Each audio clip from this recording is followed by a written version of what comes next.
Hey kids, did you hear there's a new shotgun in Destiny 2? It sounds like fully automatic electric death on a stallion. You want to hear it?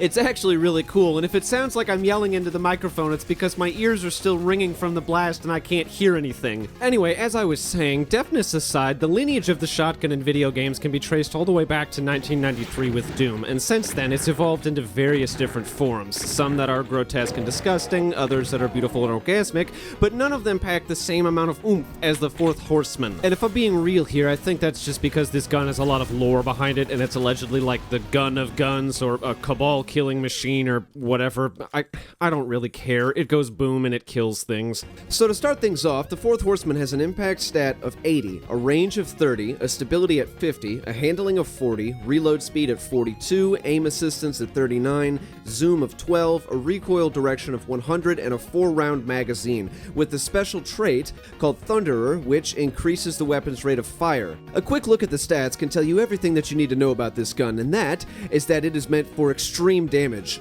For starters, it's the only shotgun of its kind in terms of RPM, so there isn't really anything that you can actually compare it to, save for its D1 counterpart, so it's arguably just as cancerous now as it was back in the good old days. For real, what is this thing actually capable of? That's the question of questions here, and since this wouldn't be a video on my channel if I didn't answer said question with well over 1,000 words, the answer is blowing up every Cabal sack within a 30 light-year radius. And the first reason as to why it can do that is because it has an arrowhead brake. Arrowhead brake offers an extreme amount of recoil control, and we're fortunate that it does too, because if this thing wasn't there, every time you gave the good old trigger a yank, your shoulder blade would go straight into your asshole. Wrecked him, damn near killed him.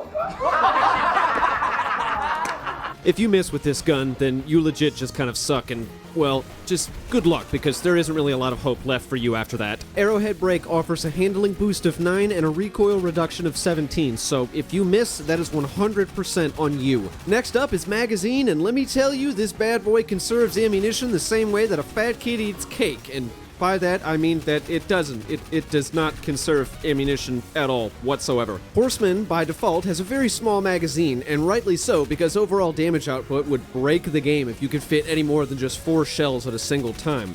One also has to take into consideration, too, that the gun has a 360 RPM stat because of its full auto functionality, so this is realistically what makes it burn through spare shells like no other. So, small mag, fast rate of fire, slow reload, the next thing one would normally expect would be a stability perk of some sort, and you would be 100% right, because that's what the assault mag does. The magazine, as the game calls it, I really don't think it's a magazine, but whatever, offers a stability bonus of 14, but even with 2 recoil control perks, you still have to at least try to aim the thing. It's not hard, but just don't smash mouse 1 and call it a day.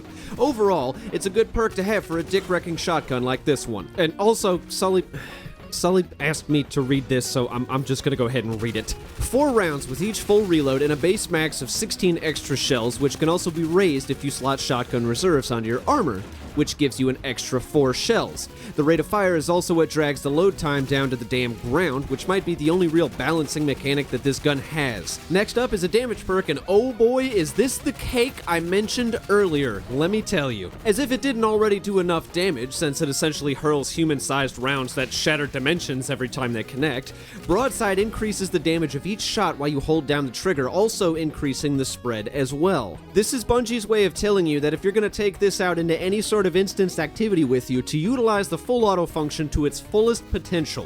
I'm not so sure how I feel about the increase to projectile spread. That seems slightly counterproductive to me, because who in their right mind is going to fire this thing at any sort of range? So yeah, damage increase is cool. Spread, not so much. Now, it's difficult to do the math on how much of a damage increase you get with each shell, since damage numbers are different in every instance, but I can tell you, after wailing on the same ogre in the tribute hall for hours on end, that the increase is large and definitely in charge. The last thing that we're going to go over before we get into some other stuff here is the third and final stability perk. Obviously, a gun with so much holy shit strength needs to have a bit of balance to it by reducing the overall handling on the gun itself, so it's slow, it's bulky, it's heavy as shit, it takes forever to load. You see what I mean. Fitted stock offers the player a bonus of 9 to stability, a negative 4 in handling, and a boost of 7 to recoil reduction. So, as you can see, the gun is heavy on its recoil function because it has some serious kick. There are a few other shotguns in the game that offer far more stability and handling and, well, just kind of everything overall, but what really makes Horseman worth using is the fact that it can deal an extreme amount of damage in a very short amount of time. I'm just glad this wasn't a variant of like a precision frame or something, because I would have given up all hope for shotguns in general. See, in a PvE environment, shotguns can feel a little weak sometimes, and conversely, in a PvP environment, that extreme goes to the furthest on either side. What you get out of that is a weapon class that can feel a little squishy, so much so that you just kind of get used to it. It can either feel far too strong, like a precision slug at times, or way too weak, like one with a higher fire rate, say the Badlander, just to name one out of quite a few. The thing about it is that this doesn't feel weak, and at the same time, it doesn't feel too strong either. It doesn't feel like it needs a buff or a nerf to any part of it. It's just well designed and effectively balanced all around. High damage, slow reload, not meant to hit precision points, but you can if you're good with it, I guess, somehow, some way. Not me, I'm not really good with that. I can't aim to save my life. But that's the thing about a good gun in Destiny, when it feels as good as you know it should be. Also, if you're a hunter and you're not using Marksman's Dodge with this, you're doing it wrong. Also, a side note before we get to the closing section, a large majority of the footage used in this video is actually just me using an SMG, and the reasoning behind that is because shotguns and SMGs are a near perfect match with heavy-handed slotted on your armor, since multi-kills while surrounded generate ammunition for shotguns, SMGs, and fusion rifles.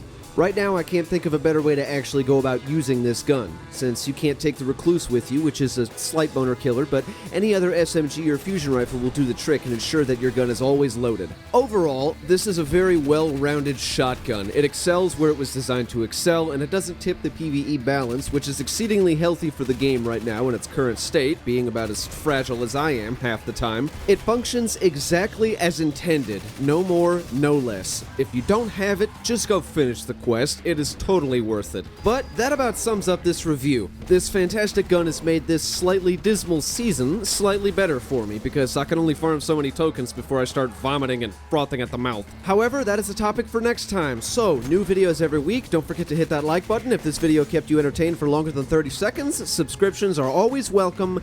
Jayboy out.